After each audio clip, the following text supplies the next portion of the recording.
அனைவருக்கும் வணக்கம். நம்ம ஜியோகிராஃபி 500 சீரிஸ் வந்து பார்த்துட்டு இருக்கோம். இந்த கிளாஸில் நாம 171லேருந்து 180 வரைக்கும் இருக்கக்கூடிய கொஷின்ஸை பார்க்க போகிறோம். Which of the following are the evidence of the phenomenon of continental drift theory? நம்ம வேகனர் தியரி பார்த்தோம். லாஸ்ட் கிளாஸில் ஒரு கொஷின் வந்து பார்த்தோம். ஸோ இந்த கான்டினென்டல் ட்ரிஃப்ட் தியரியை குறித்து கீழே கூடிய எந்தெந்த ஸ்டேட்மெண்ட்லாம் சரி அப்படின்னு கேட்டிருக்காங்க. கான்டினென்டல் ட்ரிஃப்ட் தியரினா என்ன? முன்னாடி வந்து ஒரு லேண்ட் எல்லாம் சேர்ந்து ஒன்றா இருந்தது. அது வந்து பல வகையாக பிரிஞ்சுதான் இன்றைக்கி பல கண்டங்களாக உலகம் முழுக்க இருக்குது.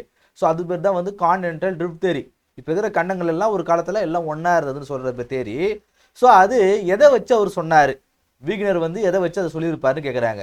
Similar fossil of plants and animals have been found on continents now separated by vast ocean. இப்போ வெவ்வேறு மாநிலங்கள் வெவ்வேறு கண்டங்கள் இருக்கக்கூடிய ஃபாசில் ஃபியூல்ஸ், அதாவது இந்த புதை படிமங்கள்லாம் இருக்குது இல்லையா, இப்போ அந்த காலத்தில் வாழ்ந்து இருந்த ஒரு மிருகங்கள் உள்ளே வந்து அழிஞ்சு வந்து புதை படிமங்களாக ஆயிடுச்சு. இப்போ அதை எடுத்து ஆராய்ச்சி பண்ணும்பொழுது ரெண்டும் ஒரே மாதிரியாக இருக்குது. ஸோ அதை வச்சு ஒரு எவிடன்ஸாக இருக்குதுன்னு சொல்கிறாங்க. இது ஒரு ஸ்டேட்மெண்ட் கரெக்டு.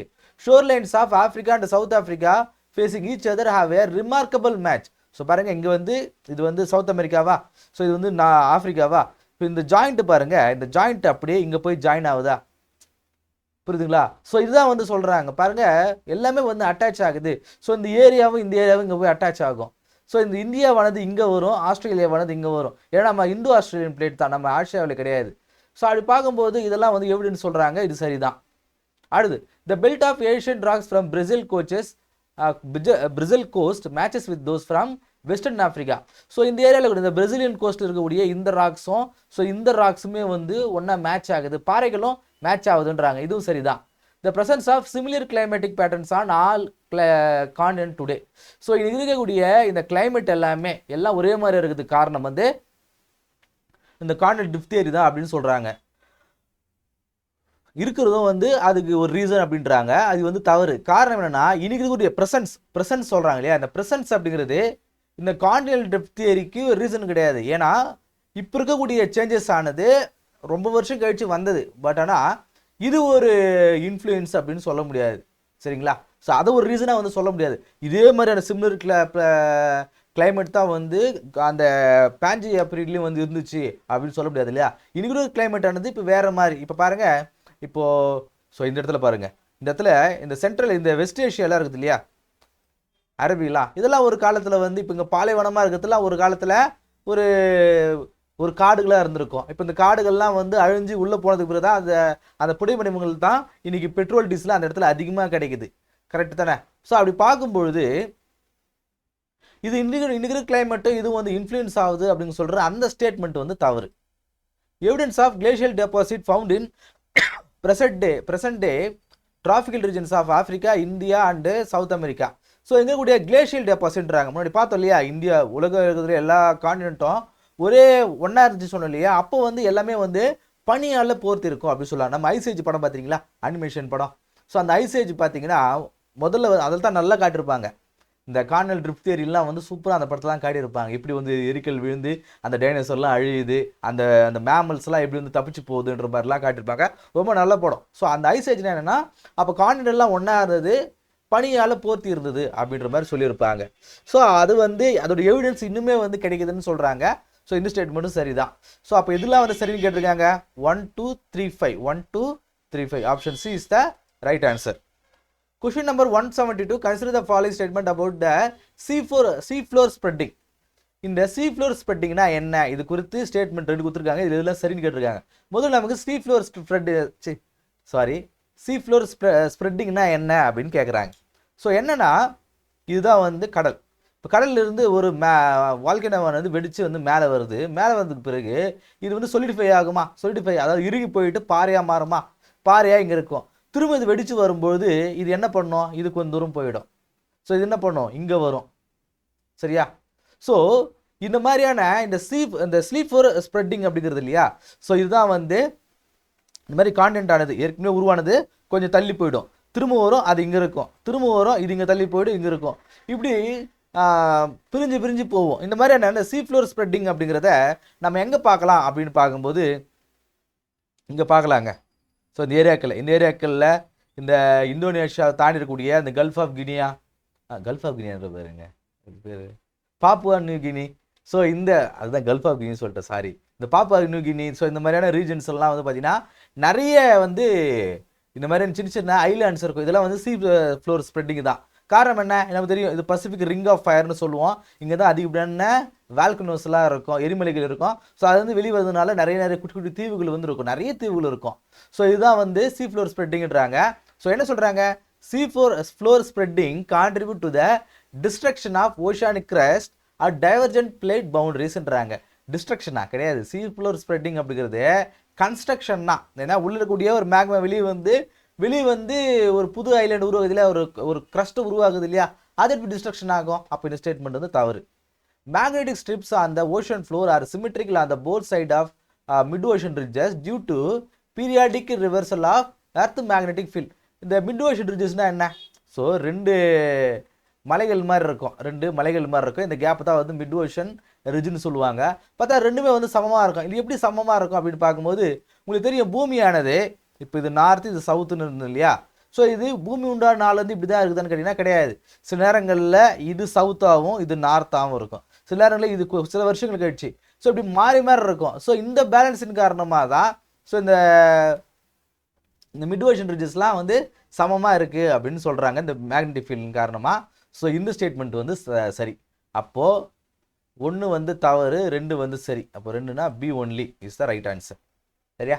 அடுத்து question number 173 with reference to minor plates earth lithosphere and their location.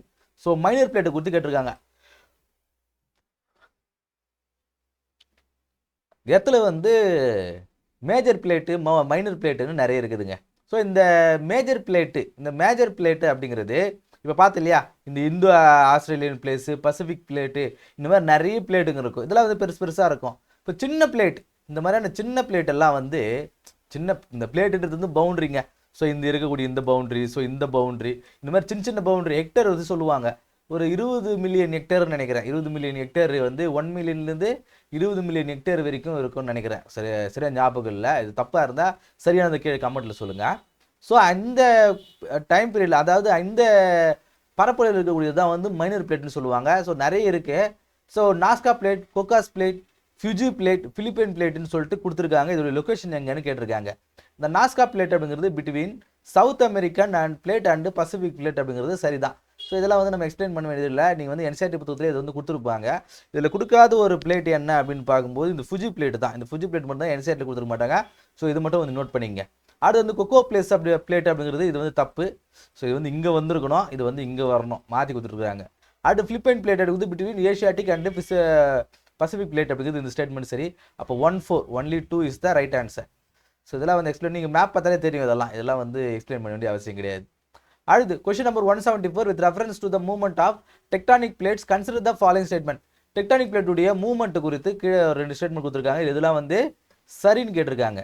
No earthquake occur along the transform plate boundaries. Very sorry. 2 plate இருக்குதுங்க. இப்போ இந்த 2 பிளேட்டு ஒன்னோட ஒன்று வந்து மோதுனா அது வந்து கன்வர்ஜென்ட். 2 பிளேட் வந்து ஒன்னோட ஒன்று வந்து ஒன்று விட்டு ஒன்று வந்து பிரிஞ்சு போனால் டைவர்ஜென்ட். 2 பிளேட் இருக்குது, இப்படி முன்ன பின்ன உரசிட்டு போனால், ஸோ உரசிட்டு போனால் அதை பார்த்தா டிரான்ஸ்ஃபார்ம் பவுண்டரிஸ் சொல்லுவாங்க. பாருங்கள், இப்படி போச்சு அப்படின்னா அது டிரான்ஸ்ஃபார்ம். இப்படி வந்து மோதுச்சுன்னா கன்வர்ஜென்ட்டு, இப்படி பிரிஞ்சு போச்சுன்னா டைவர்ஜென்ட்டு. சரியா? ஸோ இப்படி வந்து மோதும் போது நம்மளுக்கு என்ன ஆகும்?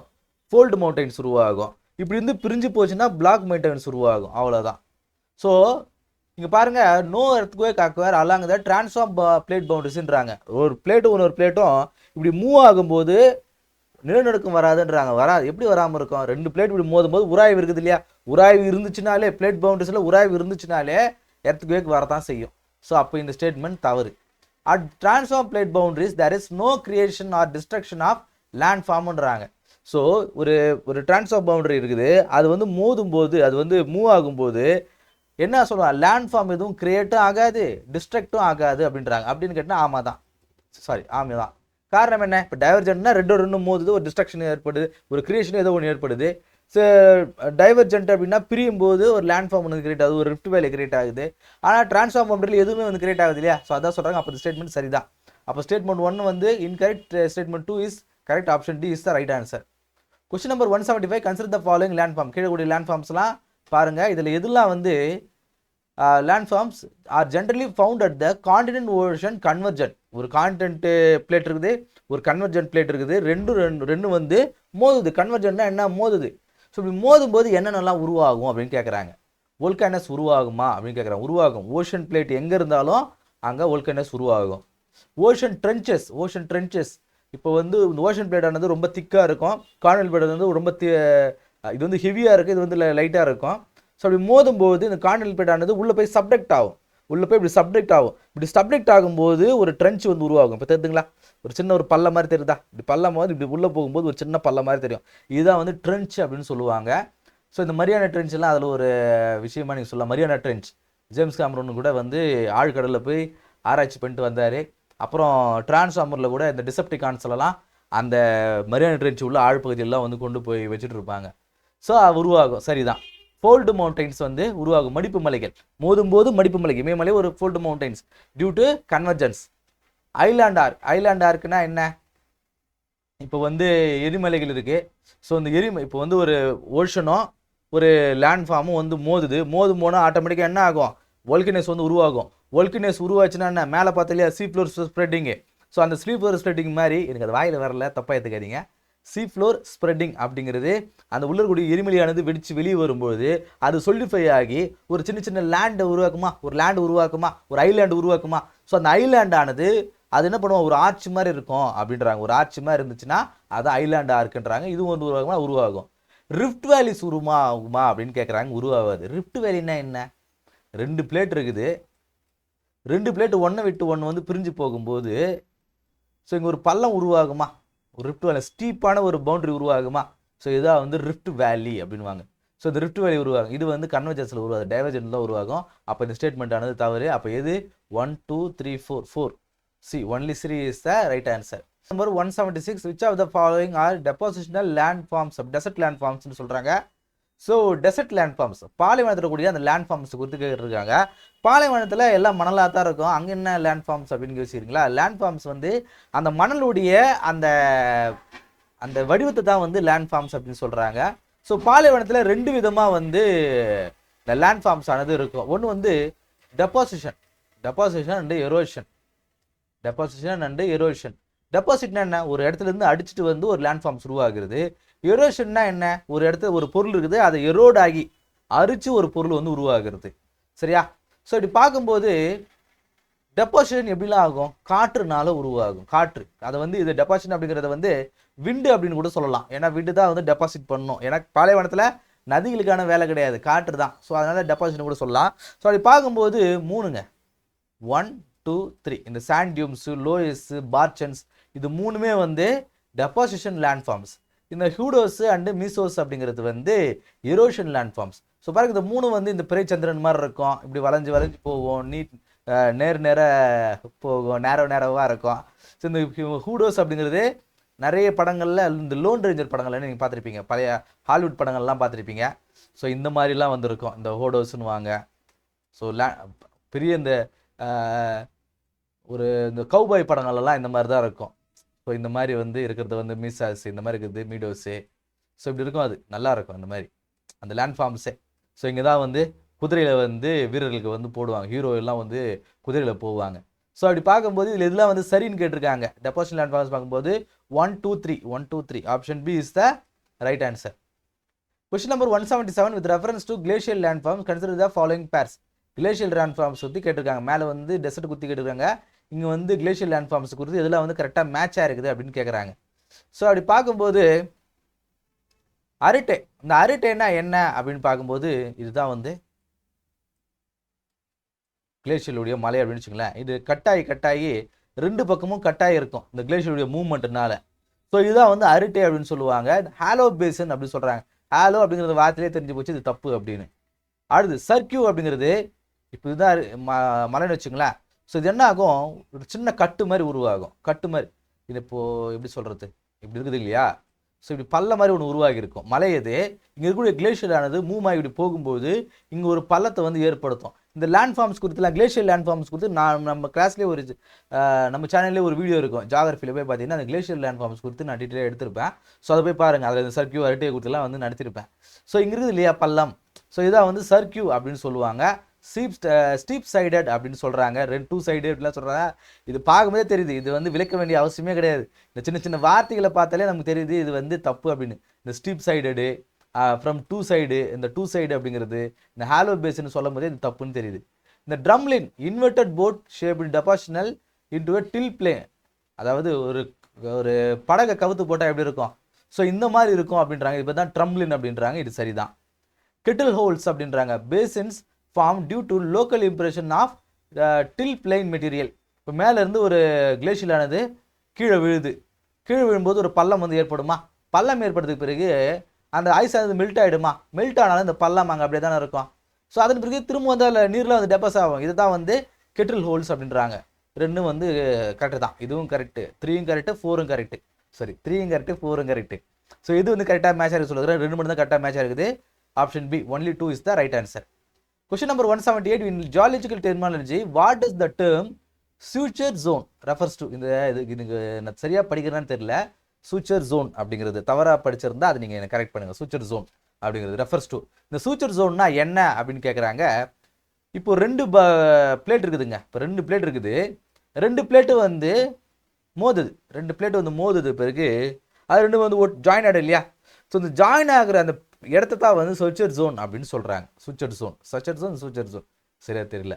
ஸோ இதுதான் வந்து அந்த சூச்சர் ஜோன் அப்படின்றாங்க. அதாவது வெல்டிங் பண்ணுவாங்க இல்லையா? இப்போ 2 ராட் எடுத்து வச்சுட்டு வெல்டிங் பண்ணுவாங்க. ஸோ அந்த வெல்டிங் பண்ண ஏரியாவை தான் சூச்சர் ஜோன் அப்படின்னு சொல்கிறாங்க. அப்படி பார்க்கும்போது a collision boundary where distinct tectonic plates have welded together. Option C is the right answer. 2 plate வந்து ஜாயின் ஆகிற இடத்த தான் சூச்சர் ஜோன் சொல்கிறாங்க.